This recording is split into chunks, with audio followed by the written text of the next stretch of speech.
देखो ionization energy के factors discuss कर लिए थे हमने। लास्ट क्लास जाते हुए मैंने एक क्वेश्चन आपके सामने रखा था, why half filled and fully filled electronic configuration is more stable, and बोला था इसका आंसर लिख के लाओ। तो anybody want to participate in this discussion? Half filled and fully filled क्यों ज्यादा स्टेबल है? मैंने बताया था कहां से लिखना है, कहां से पढ़ना है। हाँ हाँ बोलो बोलो। ओके बोलो। नहीं बोलना है, लिखा भी नहीं, पढ़ा भी नहीं। हाँ लास्ट बेंच। हाँ भूल गया इधर जी, मतलब तू लोग चारा उम्मीद ही ना करें ऐसा। बोल ना, कुछ तो बोल। Half filled fully filled are more stable, why? देखो कैसे होगा। एक होमवर्क दिया था, 10-20 क्वेश्चन भी सॉल्व करने नहीं दिया था। अच्छा ये तो था ना कि इनर गैस ज्यादा स्टेबल है, ये तो था। इनर गैस बॉन्ड नहीं बनाते। वो बैलेंस शेल रिएक्शंस में पार्टिसिपेट नहीं करता है, इसलिए वो फुल्ली फिल्ड ज्यादा स्टेबल होगा, यही है। वैलेंस शेल इलेक्ट्रॉन तो पार्टिसिपेट करता ही है। नहीं ज्यादा रिएक्टिव नहीं रहेगा। वैलेंस शेल इलेक्ट्रॉन पार्टिसिपेट करता है। 2s2 2p6 लास्ट सेल में 8 है। हाँ। अगर यही तुम फ्लोरीन देखोगे तो 1s2 2s2 2p5 यहाँ 7 है। इसकी वैलेंस इलेक्ट्रॉन 8 है, इसकी वैलेंस इलेक्ट्रॉन कितनी है? वैलेंस इलेक्ट्रॉन 8 और इसकी वैलेंस इलेक्ट्रॉन 7। वैलेंस इलेक्ट्रॉन का क्या मतलब होता है? लास्ट सेल में, लास्ट सेल में, लास्ट सब सेल में नहीं, लास्ट सेल में जिसका प्रिंसिपल क्वांटम नंबर सेम हो, हाईएस्ट भी हो और सेम हो, वो सारे सब सेल जिसका प्रिंसिपल क्वांटम नंबर सबसे ज्यादा है, सेम है, सबसे ज्यादा है। यस और नो? जैसे सोडियम का valence electron 1s2 2s2 2p6 3s1 कितना है valence electron? Highest principal quantum number में सिर्फ 3s है। 3s 3p 3d सब होता है, लेकिन वो सब तो खाली है। तो 3s ये सब वैलेंस नहीं है, ये सब अल्टीमेट इलेक्ट्रॉन, पेनल्टीमेट इलेक्ट्रॉन है ना। अल्टीमेट इलेक्ट्रॉन कितना? 1। मेरा कंसर्न है ये रिएक्ट करता है, ये भी रिएक्ट करता है, ये नहीं करता, क्यों?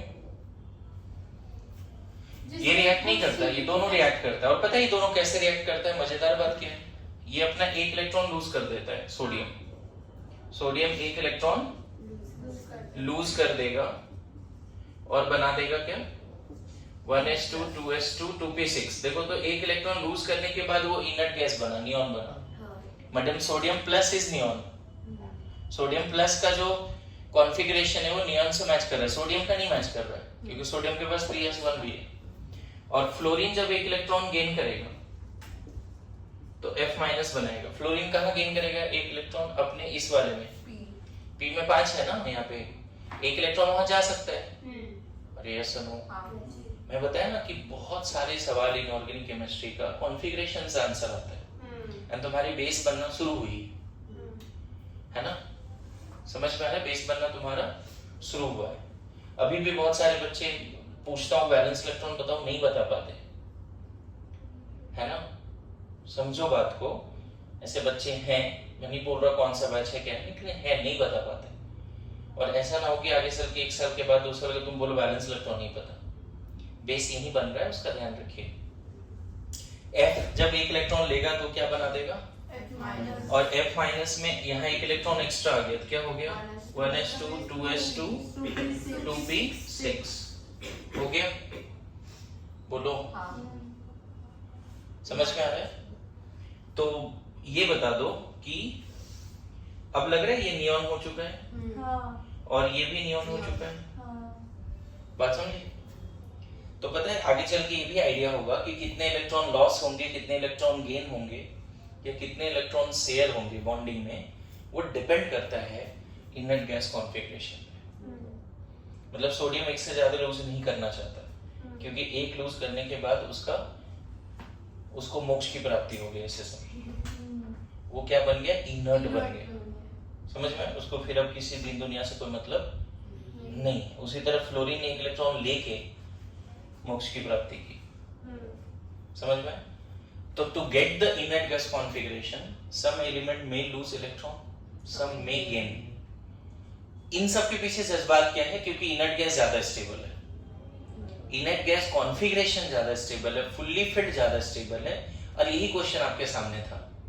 जब ये क्वेश्चन हम प्रिपेयर कर लेंगे कि why fully fit is more stable, तभी तो हम आगे चीजें कनेक्ट कर पाएंगे ना कि हाँ इसने एक लूज करके इनर्ट गैस कॉन्फ़िगरेशन लिया।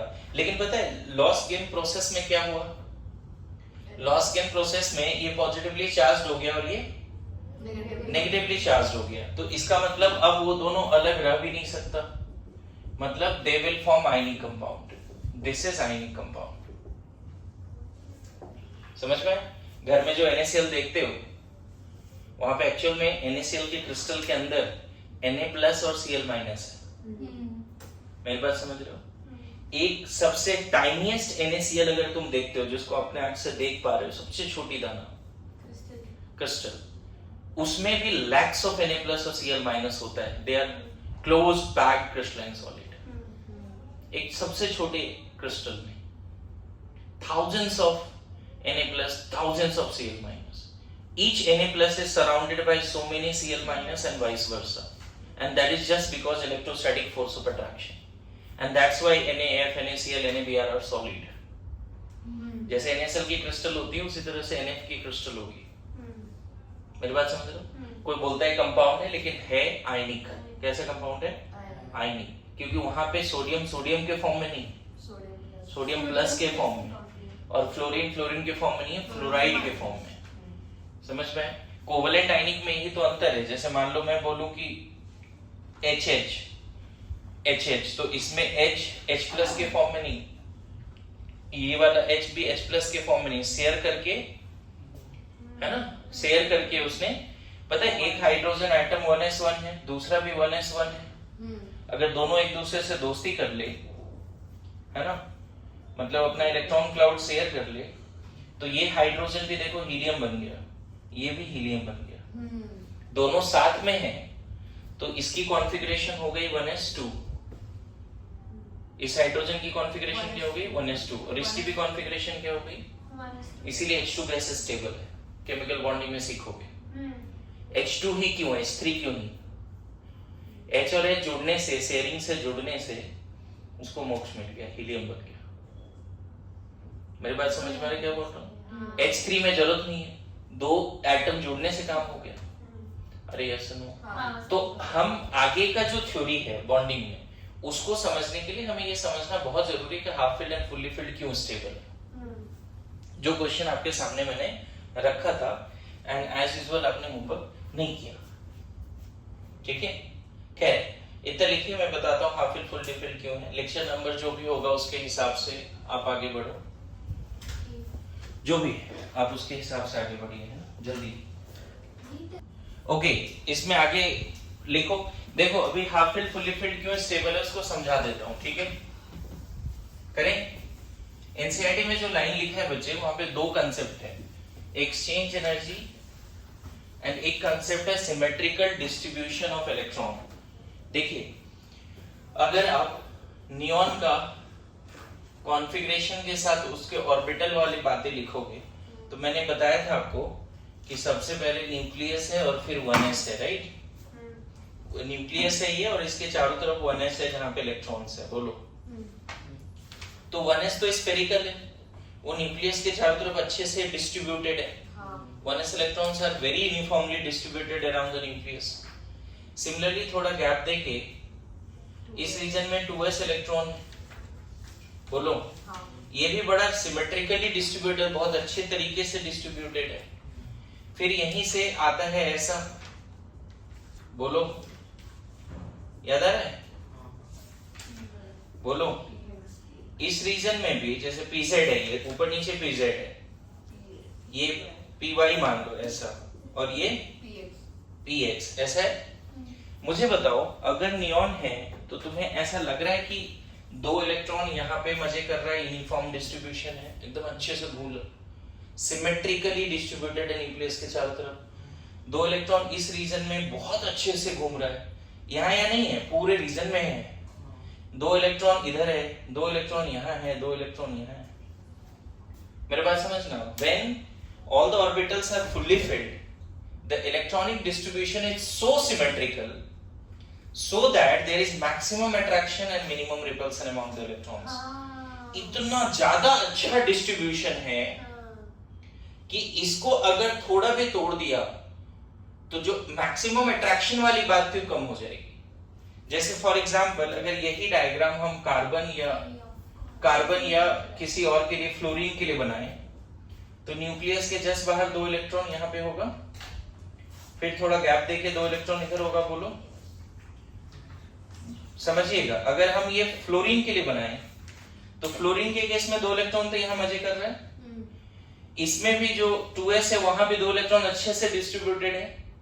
लेकिन फ्लोरीन में ऐसा सिचुएशन होगा, देखो pz में 2 तो होगा, py में भी 2 होगा, लेकिन px में 2 नहीं है, 1 है. इससे क्या हुआ, the distribution is not so symmetrical. मतलब यहाँ 1 इलेक्ट्रॉन आ जाए तब लगता है ना बैलेंस हो जाएगा, नहीं लग रहा. 120 पे इलेक्ट्रॉन्स को मैंने रखा है 2 2 और 2, यहाँ 2 रहता तो ज्यादा अच्छा रहता ना, जैसे यहाँ था. So when electrons are distributed such that there is maximum attraction and minimum repulsion, that is called inert configuration. This is the case. इस केस में इस तरह से डिस्ट्रीब्यूशन हो जाता है कि अट्रैक्शन मैक्सिमम है, रिपल्सन यहाँ भी अट्रैक्शन ही ज्यादा, रिपल्सन कम है. लेकिन इन दोनों में अंतर क्या है, सिमेट्री कहाँ ज्यादा है. सिमेट्री, इलेक्ट्रॉनिक सिमेट्री, जो इलेक्ट्रॉनिक डिस्ट्रीब्यूशन में जो सिमेट्री है वो यहाँ ज्यादा है, यहाँ ज्यादा है. अच्छा यही चीज ये मान लो मैंने फ्लोरीन के लिए किया, 1s2 2s2 2p5, तो दिख रहा है कि इसको अगर सिमेट्री गेन करना है तो इसको 1 इलेक्ट्रॉन लेना पड़ेगा, चाहिए होगा. बोलो उसी तरह से अगर मैं नाइट्रोजन का बात करूं, 1s2 2s2 एंड 2p3, ये भी स्टेबल कॉन्फ़िगरेशन है. कैसे है ये समझना. सबसे पहले न्यूक्लियस है, 1s है यहाँ पे, बोलो, फिर थोड़ा गैप देके 2s है, 2px 2py एंड 2pz. अब देखो जैसा हुंस ने बोला था कि 2 इलेक्ट्रॉन इधर रख दिया, 1s2 2 इलेक्ट्रॉन इधर रख दिया, और p3 है तो किसी एक बॉक्स में नहीं, सिंगल ही भरते हैं विद पैरेलल स्पिन. देखो हुंस पागल नहीं था, ये बात समझ में आता था उसको. अब यहाँ पे देखो एक यहाँ रख दिया, एक यहाँ रख दिया, एक यहाँ रख दिया, अभी भी सिमेट्री है, अभी भी थोड़ा सिमेट्री है. ठीक है, फुल्ली फिल्ड जैसा नहीं है, लेकिन स्टिल सिमेट्री. तो हाफ फिल्ड अगर है या फुल्ली फिल्ड है तो electronic distribution is so symmetrical so that there is maximum attraction and minimum repulsion. Partially filled is not so much symmetrical as the fully filled and half filled. Partially filled उस अंदाज में symmetrical नहीं है, तो ये अपना neon अपना ये कॉन्फ़िगरेशन डिस्ट्रॉय नहीं करना चाहता. वो ऑलरेडी अपने आप में बहुत खुश है, उसको किसी से कोई बंधन बनाने की जरूरत नहीं, ना ही आयनिक बॉन्ड, ना ही कोवैलेंट बॉन्ड. बॉन्ड मतलब बंधन, समझ गया. किसी भी तरह का वो बॉन्ड बनाना नहीं चाहता. क्लियर है. ऑल्दो आगे देखेंगे इनर्ट गैस में क्रिप्टन एंड ज़ेनॉन है जो बॉन्ड बना लेता है. इनर्ट गैस कॉन्फ़िगरेशन है फिर भी बॉन्ड बना लेता है. मेरी बात समझ में आ रहा है, क्लियर है. ये सब एक्सेप्शंस भी हैं, आगे चल के देखेंगे, है ना. तो why partially fields are not so stable, because they are बोलो partially filled is not symmetrical as the fully filled और half filled. तो यहाँ पे देखो एनसीईआरटी में ये लाइन मैंने बोला था लास्ट क्लास, ये भी इंडिकेट किया था कि ग्रीन में लिखा है, ये पढ़ना है. एटॉमिक स्ट्रक्चर का लास्ट पेज है. The causes of stability of completely filled and half filled subcells. झुठला नहीं सकते, मैं रिकॉर्डिंग दिखा दूंगा. लास्ट लेक्चर का बताया था, एटॉमिक स्ट्रक्चर से पढ़ लेना. यहाँ देखो लिखा है, the completely filled and completely half filled subcells are stable due to following reasons. पहला लिखा है symmetrical distribution of electron. लिखा है it is well known that the symmetry leads to stability. देख रहे हैं एनसीईआरटी भी गजब का लिटरेचर नहीं है. It is well known that symmetry leads to नहीं लगता थोड़ा मोरालिटी वाला लाइन है, साइंस का नहीं. It is well known symmetry leads to stability, है ना. The completely filled and half filled subcells have symmetrical distribution of electrons in them and therefore more stable. Electrons in the same subcell, here 3D, have equal energy but different spatial distribution. Consequently, their shielding of one another is relatively small and the electrons are more strongly attracted by the nucleus. Actually दो reason है, एक exchange energy भी एक symmetry भी है. यहाँ पे एक एक्सचेंज एनर्जी का कंसेप्ट है. अभी अगर समझ में आ गया तो मैं समझाने की कोशिश करता हूँ, नहीं आ रहा है तो भी दिक्कत नहीं है. ठीक है, तो अभी इसको देख के लिख लो जल्दी से. Why symmetrical, half filled and fully filled. देख के लिखे जल्दी से. देखो इसमें एक और टर्म है. एक तो तुमने देखा क्या था reason? Because of symmetry. whenever 8 electron in the outermost orbit, so whenever 8 electron in the outermost orbit or outermost subcell is fully filled, ऐसे बोल सकते हो. अगर fully filled और half filled है तो electronic distribution are so symmetrical that there is maximum attraction and minimum repulsion. समझ में आ रहा है? डायग्राम से आइडिया लग गया, विजुअल से थोड़ा बहुत. नाइट्रोजन भी स्टेबल है या नहीं है? नाइट्रोजन की भी कॉन्फ़िगरेशन थोड़ी बहुत तो स्टेबल ही है. अरे ऐसा नो, क्योंकि वो हाफ फिल्ड है ना. अब देखो अगर P3 है और P2 है, P4 है, तो यहाँ पे एक और टर्म क्या है? देखो P3 में 3 इलेक्ट्रॉन है, राइट? यहाँ पे 2 है और यहाँ पे 4 इलेक्ट्रॉन है ना. बोला जाता है कि यहाँ पे एक्सचेंजेस होते हैं. एक्सचेंज कहने का मतलब क्या है कि इलेक्ट्रॉन्स आपस में स्विच करते हैं. जैसे ये इलेक्ट्रॉन इन दोनों में स्विच कर लेगा, स्विचिंग, एक्सचेंज. अच्छा ये इसमें कर चुका है, ये अब सिर्फ इसमें करेगा. इधर इधर इधर सब लोग अटेंशन हटा फिर कर समझ में नहीं आएगा एक्सचेंज क्या है. यहाँ पे इधर ये एक्सचेंज हो रहा है, ये एक्सचेंज हो रहा है. ये वाला इलेक्ट्रॉन सिर्फ इसके साथ एक्सचेंज करेगा क्योंकि इसके साथ एक्सचेंज ऑलरेडी ले रखा है, हमने कंसीडर कर रखा है. P3 में टोटल एक्सचेंजेस कितने होते हैं? 3. फिर से रिपीट करता हूं. फर्स्ट इलेक्ट्रॉन इन दोनों के साथ करेगा, सेकंड वाला इलेक्ट्रॉन इसके साथ तो कर ही रखा है ऑलरेडी, तो सिर्फ किसके साथ करेगा? थर्ड वाला. और थर्ड वाला तो यहाँ कंसीडर हो ही गया. ये डबल एरो है, समझ रहे हो? इससे ज्यादा एक्सचेंज नहीं होगा. 2 इलेक्ट्रॉन है तो कितने एक्सचेंज होंगे? सिर्फ 2, सॉरी सिर्फ 1. कितने? 1. 4 इलेक्ट्रॉन में कितने एक्सचेंज होंगे? मान लो यहाँ डबल कर दिया तो सारे पॉजिटिव स्पिन वाले आपस में एक्सचेंज करेंगे. क्लियर है? ये वाला भी इसके साथ करेगा. ध्यान रखना है इसका स्पिन वाला कोई है ही नहीं तो इसमें एक्सचेंज हुआ ही नहीं. यहाँ पे कितने एक्सचेंज है? 3. लेकिन यहाँ पेयर्ड हो गया तो यहाँ रिपल्सन भी आ गया. यहाँ पेयर्ड हो गया तो यहाँ रिपल्सन भी आ गया. बोला जाता है कि मोर एक्सचेंजेस मोर स्टेबिलिटी. मोर एक्सचेंजेस, देखो मोर एक्सचेंज कहने का मतलब क्या है कि यहां पर इन तीनों इलेक्ट्रॉन के लिए ज्यादा स्पेस है. समझे? ज्यादा स्पेस में ये तीनों इलेक्ट्रॉन है, ऐसे समझने के लिए. यहां कम स्पेस में 2 इलेक्ट्रॉन. यहां भी 4 इलेक्ट्रॉन है उतना ही स्पेस में जितना यहां था. इधर इधर सब लोग. यहां 3 इलेक्ट्रॉन ज्यादा स्पेस में. लाइट इलेक्ट्रॉन पे लाइट चार्ज होता है, वो छोटे से वॉल्यूम में होगा तो रिपेल ज्यादा करेगा, ज्यादा वॉल्यूम में होगा तो रिपेल कम करेगा. मेरी बात समझे? मोर एक्सचेंजेस मींस इसको ऐसे समझ सकते हैं electrons are in bigger volume. Small exchange, less exchange, electrons are in smaller volume. तो यहाँ पे बताओ ज्यादा रिपल्सन है, इधर ज्यादा रिपल्सन है, यहाँ ज्यादा रिपल्सन है. इसमें सबसे कम रिपल्सन कहाँ है? इसमें, क्योंकि 3 इलेक्ट्रॉन ज्यादा वॉल्यूम में है. मान लो इन दोनों में नंबर ऑफ एक्सचेंज सेम है. नंबर ऑफ एक्सचेंज कितने हैं? 3. इन दोनों का वॉल्यूम भी सेम है. लेकिन यहाँ पे 3 इलेक्ट्रॉन है उस वॉल्यूम में और यहाँ पे 4 इलेक्ट्रॉन है उसी वॉल्यूम में. तो बताओ P3 P4 में सबसे ज्यादा स्टेबल कौन है? P3. इसीलिए बोला जाता है half filled is more stable then. और P2 एंड P3 में कौन ज्यादा स्टेबल है? Again P3. मेरी बात समझिए? More is the number of exchanges, more is the stability. More is the number of exchanges, more is the stability. अच्छा कोई पूछे P6 में कितने एक्सचेंज है बताओ? How many exchanges are in P6? 6. देखो ये पॉजिटिव स्पिन वाला कितना एक्सचेंज होगा? 3. पॉजिटिव स्पिन वाला कितना एक्सचेंज होगा जी? ये जो फर्स्ट हाफ दिख रहा है इसको चलो अलग कलर से दिखा देता हूँ। ये कितने एक्सचेंज करेंगे, ये वाला पॉजिटिव स्पिन वाला इलेक्ट्रॉन आपस में 3। उसी तरह से ये नेगेटिव स्पिन वाला इलेक्ट्रॉन कितने स्पिन करेंगे आपस में 3। बोलो। तो यहाँ टोटल एक्सचेंज कितने हो गए?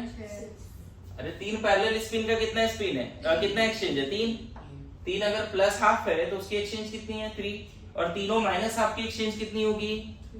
तो P6 की एक्सचेंज कितनी होगी? 6। P3 एंड P6 में कोई पूछे तो बोलो P6 ज्यादा स्टेबल है। P3 P6 में ज्यादा स्टेबल कौन है?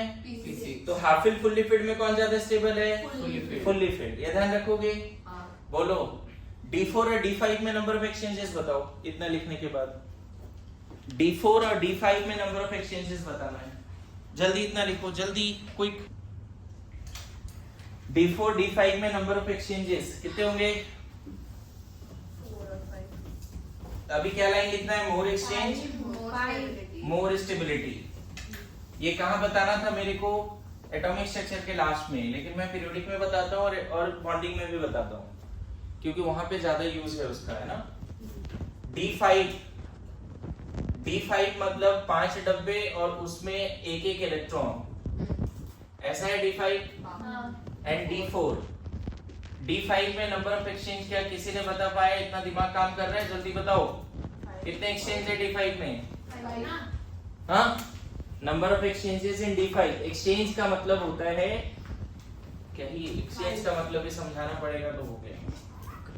1 2 3 पहला इलेक्ट्रॉन 4 एक्सचेंज किया, दूसरा इलेक्ट्रॉन इसके साथ तो कर रखा है एक्सचेंज ना, अभी इसका इन तीनों के साथ नहीं हुआ है। 1 2 3 दिखा? मतलब पहला का 4 एक्सचेंज है, दूसरे का 3 एक्सचेंज। अभी भी इसका एक्सचेंज इन दोनों के साथ नहीं हुआ है, देखो। इसके 2 और है। तो 4 + 3 + 2 + 1 कितने एक्सचेंज हो गए?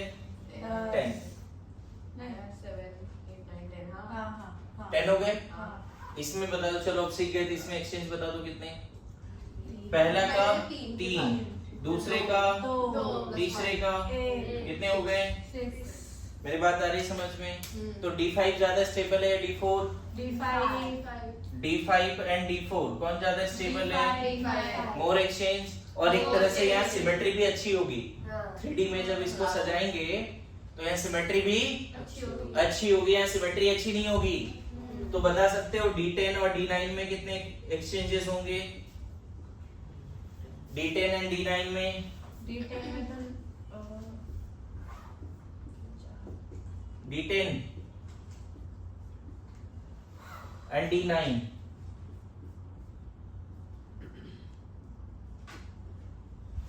D9 ये है, देखो कितना टाइम लग रहा है। फर्स्ट 5 प्लस हाफ वाले 10 एक्सचेंज करेंगे, ऊपर लिखा है। हाँ। और माइनस हाफ वाले भी आपस में 10 एक्सचेंज करेंगे। हाँ। प्लस हाफ माइनस हाफ के साथ एक्सचेंज नहीं करेगा। हाँ। ये जो अपर एरो दिख रहा है वो तो यहाँ है ही ना। तो अपर एरो वाले आपस में कितने एक्सचेंज किए? 10। डाउनवर्ड एरो वाले आपस में कितने एक्सचेंज करेंगे? 10। तो नंबर ऑफ एक्सचेंज कितने हो गए यहाँ? 20। 20। यहाँ पे बताओ, अपवर्ड एरो वाला 5 है तो 10 एक्सचेंज होंगे। हाँ। डाउनवर्ड एरो वाला 4 ही है हाँ। तो 6 एक्सचेंज होगा। कितना हो गया? 16। तो बताओ स्टेबिलिटी किसकी ज्यादा? D10 या D9? D10। आया समझ में? हाँ। और बताओ सिमेट्री भी कहाँ ज्यादा अच्छा होगा? D10 में या D9 में? D10 तो इसीलिए half filled fully field more stable. समझ में आया? हाफ फिल्ड भी देखो ज्यादा स्टेबल है पार्शियली फिल्ड से, फुल्ली फिल्ड भी ज्यादा स्टेबल है पार्शियली फिल्ड से। दिख रहा है? Just think number of exchange in D7 also, sorry F7 F सब सेल में 7 ऑर्बिटल होते हैं, सब हाफ फिल्ड है ना। F7 में कितने एक्सचेंजेस होंगे? F7 और F14 ज्यादा स्टेबल होना चाहिए। F7 and F14 half filled and fully field है। समझ गए? सो ये बात याद रखिए, मोर एक्सचेंज मोर स्टेबिलिटी। हाँ, तो इसका ध्यान रखिए। D7 में टोटल एक्सचेंज कितना है? आकांक्षा बताओ। D7 में, सॉरी F7 में कितने? 20। सबका आ रहा है? तो F40 में 42, राइट? हाँ ध्यान रखना, प्लस स्पिन के साथ और minus spin minus minus spin के साथ। एक बार फिर से लास्ट क्लास का टॉपिक रिकैप करते हुए, मैंने बोला था फैक्टर्स है ना अफेक्टिंग क्या आयोनाइजेशन एनर्जी। तो पहला हमने बोला था ionization energy inversely proportional to size. ये था बिगर साइज एटम से इलेक्ट्रॉन निकालना आसान होगा। Ionization energy directly proportional to Z effective. Z effective ज्यादा होगा तो वैलेंस इलेक्ट्रॉन न्यूक्लियस के बीच में अट्रैक्शन ज्यादा होगा, तो उस तरह के इलेक्ट्रॉन निकालने के लिए ज्यादा एनर्जी देनी होगी। उसके बाद ionization energy inversely proportional to shielding. Electrons में शील्डिंग होगी तो इलेक्ट्रॉन जल्दी निकल सकता है कम एनर्जी देने पे। एनर्जी कम दो, आपस में शील्डिंग ज्यादा है तो, है ना, शील्डिंग कम भी है तो वैलेंस शेल के जस्ट पहले NS है, NP है, ND है, NF है, तो शील्डिंग एबिलिटी याद करो सबसे ज्यादा होगी। ऐसी थी ना। मतलब वैलेंस शेल के जस्ट पहले अगर फुल्ली फिल्ड F और D है तो शील्डिंग कम है, शील्डिंग कम है तो बढ़ जाएगी। अरे ये सुनो, वैलेंस शेल के जस्ट पहले, देखो मैं लिखा नहीं रहा हूं, मैं एक्सप्लेन कर रहा हूं यहाँ पे। वैलेंस शेल के जस्ट पहले अगर फुल्ली फिल्ड F और D है, बोथ है, तो इन सब की शील्डिंग एबिलिटी बहुत ही पुअर होती है। अगर शील्डिंग एबिलिटी पुअर है, शील्डिंग नहीं हो रहा है, तो आयोनाइजेशन एनर्जी क्या हो जाएगी? बढ़ जाएगी। इनफैक्ट शील्डिंग नहीं हो रहा है तो ये बढ़ेगा, ये बढ़ेगा तो ये बढ़ेगा, ऐसे कनेक्ट कर लो। शील्डिंग बहुत अच्छा नहीं हो रहा है तो जेड इफेक्टिव बढ़ गया तो आयोनाइजेशन एनर्जी बढ़ गई। बोलो। उसके बाद बोला था हाफ फिल्ड है ना, half filled and fully filled has more ionization energy. नहीं, अभी ये तो सिखाया, half filled and fully filled electronic configuration. Electronic configuration ionization energy क्या?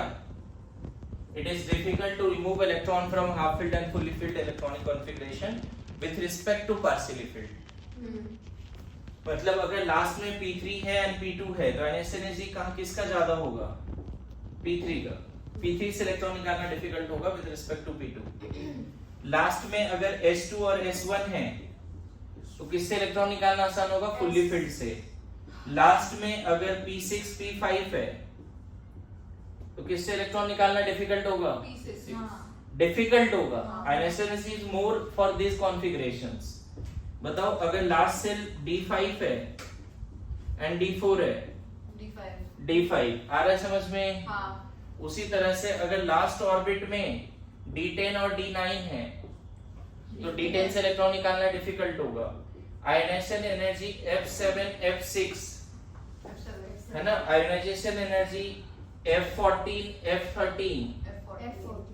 It is difficult to remove electron from half filled and fully filled electronic configurations with respect to partially filled.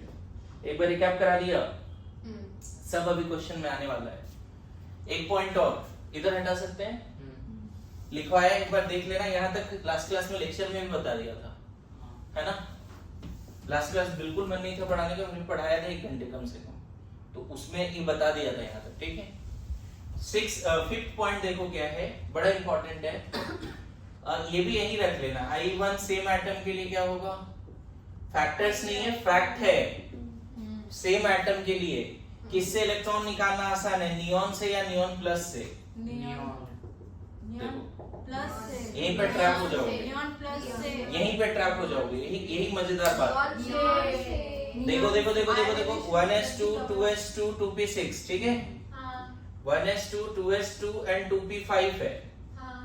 Configuration में जाओगे तो लगेगा इससे electron जल्दी मत निकालो।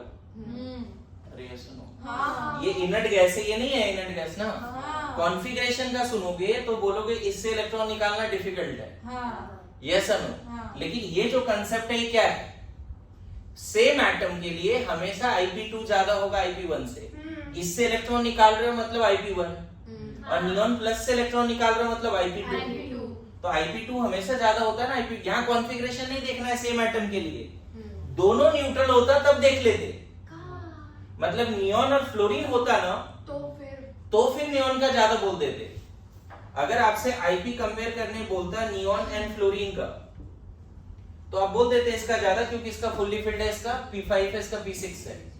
लेकिन सेम एटम के लिए कंजुगेटिव Ip बढ़ता है इरिस्पेक्टिव ऑफ द कॉन्फ़िगरेशन।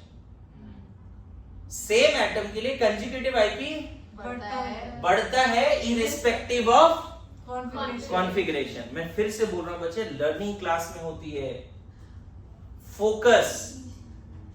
ये लाइन तुमने पढ़ा लेकिन समझा नहीं, और मुझे इस बात का एहसास है कि तुमने नहीं समझा, इसीलिए मैं क्वेश्चन करा रहा हूं। क्योंकि अभी जब कॉन्फ़िगरेशन पढ़ाया तो दिमाग में ये चलने लगा कि अरे यार P5 है तो इसे निकालना इजी हो जाएगा, P6 है तो डिफिकल्ट हो जाएगा।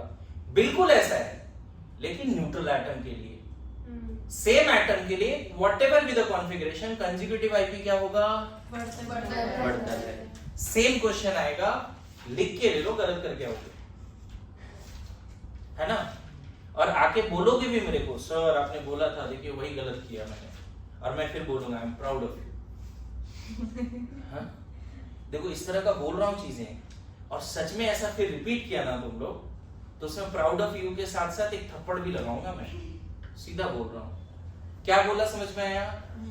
सेम एटम के लिए कंजुगेटिव आईपी बढ़ता है, वहां कॉन्फ़िगरेशन। नियॉन से इलेक्ट्रॉन निकालना डिफिकल्ट है, नियॉन प्लस से, पॉजिटिवली चार्ज स्पेयर से हमेशा डिफिकल्ट होगा इलेक्ट्रॉन निकालना with respect to neutral atom. Last class क्या बोले, जेड इफेक्टिव किसका ज्यादा है? अच्छा बताओ, यहाँ पे 10 प्रोटॉन को 10 इलेक्ट्रॉन को होल्ड करना है। नियॉन में 10 प्रोटॉन है और 10 इलेक्ट्रॉन को होल्ड करना है। नियॉन प्लस में 10 प्रोटॉन तो है बट 9 इलेक्ट्रॉन को होल्ड करना है, तो यहाँ ज्यादा अच्छा होल्डिंग है, तो इससे इलेक्ट्रॉन निकालने में ज्यादा एनर्जी चाहिए। इसीलिए IP2 जब भी देखते हैं कॉन्फ़िगरेशन देख के डिसाइड नहीं करते, एकदम ब्लाइंडली बोल दो सेम एटम के लिए आईपी बढ़ता जाएगा। समझ में आया? ये हटा सकते हैं, लिखना है ये पार्ट, लिखो जल्दी लिखो।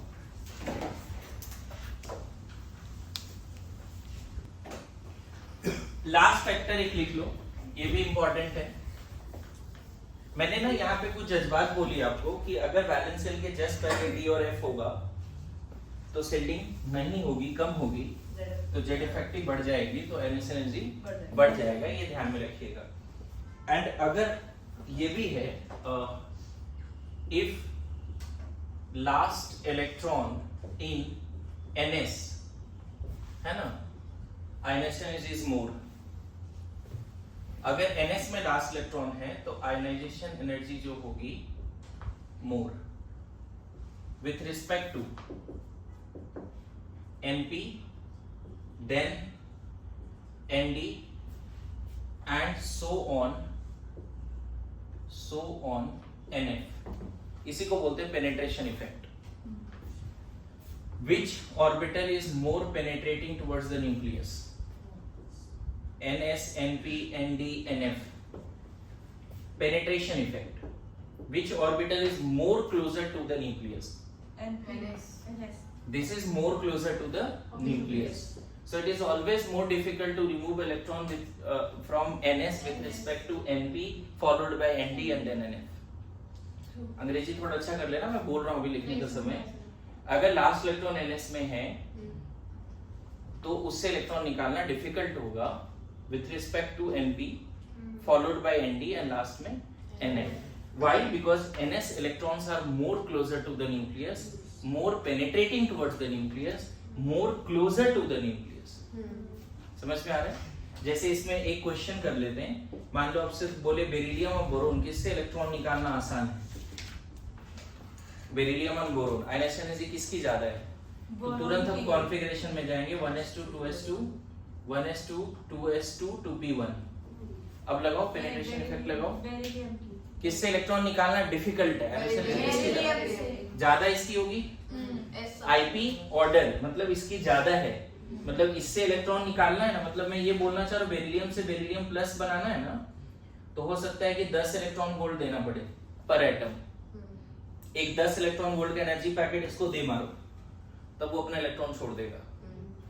और वही बोरोन से अगर इलेक्ट्रॉन निकालना है, बोरोन प्लस बनाना है, समझ रहे हो ना, तो इसको हो सकता है 8 इलेक्ट्रॉन वोल्ट देना पड़े। मेरे बात समझो, बोरोन को जब 1 इलेक्ट्रॉन दे मारा, एक एनर्जी पैकेट, तो वो एनर्जी पैकेट ये वाले इलेक्ट्रॉन ले लिया, और इसको जब एक एनर्जी पैकेट दिया तो वो इस वाले इलेक्ट्रॉन ने लिया। It is difficult to remove electron from 2s with respect to 2p, हर जगह ये ऑर्डर नहीं लगता, लेकिन इन दोनों में तो कंफर्म लगता है। उसी तरह से Ip, मैग्नीशियम और एल्युमिनियम में बताओ किसकी ज्यादा Ip? Mg की। कॉन्फ़िगरेशन नहीं लिख पा रहे हो? अच्छा, मुझे ना ऐसे स्टूडेंट नहीं चाहिए जो मैग्नीशियम का एटॉमिक नंबर ऐसे काउंट कर रहे हैं फिर कॉन्फ़िगरेशन लिख रहे हैं। नहीं चाहिए ऐसे बच्चे, नहीं पढ़ाने, सीधा बात।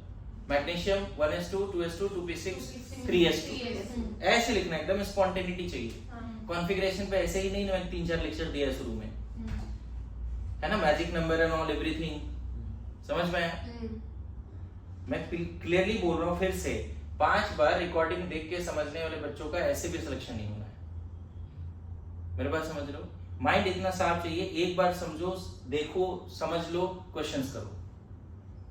लेथार्जिक लेजी होंगे जो 5 बार वीडियो लेक्चर देख के फिर उसके बाद वो एक लेक्चर कंप्लीट करेंगे, है ना, और फिर नहीं होगा उस तरह से, नहीं होती ऐसी पढ़ाई।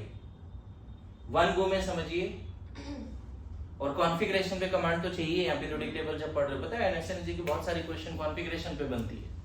नहीं आएगा तो कैसे होगा फिर? तो इसकी ज्यादा Mg की है। पक्का? पक्का। 2200 क्योंकि उसका लास्ट इलेक्ट्रॉन इसमें है, इसमें समझ में आ गया? हाँ तो ये पार्ट तो लिख लिया था सर। हाँ सेम आइटम के लिए नियॉन आईपी पढ़ता है हमेशा। हाँ। अगर न्यूट्रल है दोनों तो फिर कॉन्फ़िगरेशन के हिसाब से फुल्ली फिल्ड की ज्यादा, पार्शियली फिल्ड की कम। नियॉन इनर्ट गैस है, ये इनर्ट गैस नहीं है, तो इनर्ट गैस की हमेशा आईपी ज्यादा होती है with respect to other member of that family, ऐसे बोल सकते हैं ना। लिखो, हालांकि सबका आईपी का वैल्यू भी देखना पड़ेगा। जैसे हमने एटॉमिक साइज का वैल्यू देखा था, पूरा पीरियोडिक टेबल बनाया था, तो अब एक नया पीरियोडिक टेबल बनेगा जिसमें क्या लिखा रहेगा, सबकी आईपी की वैल्यू। मेरी बात समझ रहे हो? ऐसे मत देखिए दीदी प्लीज, ऐसे देख रहे हैं जैसे खा जाएगी मेरे को। ओके, सो एक नया पीरियोडिक टेबल बनाना है, किसको लेके? आईपी को लेके, समझ गए? देखो, कोई ऐसा दिन रिकॉल करो जिस दिन तुम्हारी पढ़ाई बहुत अच्छी हुई हो। कोई ऐसा दिन, मतलब बहुत शानदार पढ़ाई हुई हो, तुम्हें अंदर से खुशी भी हुई हो। क्या कुछ है ऐसा? कोई दिन ऐसा याद है? है। वो दिन में क्या चीजें थी जो तुम्हें पढ़ने के लिए मजबूर किया या तुम्हें फील गुड दिया? जो भी चीजें क्या थी उस दिन में? टेस्ट आया, सिलेबस कंप्लीट करना है। मैं इस तरह की पढ़ाई की बात नहीं कर रहा हूँ, मजबूरी में पढ़ना पढ़ाई नहीं है, मैं कुछ और बोल रहा हूँ।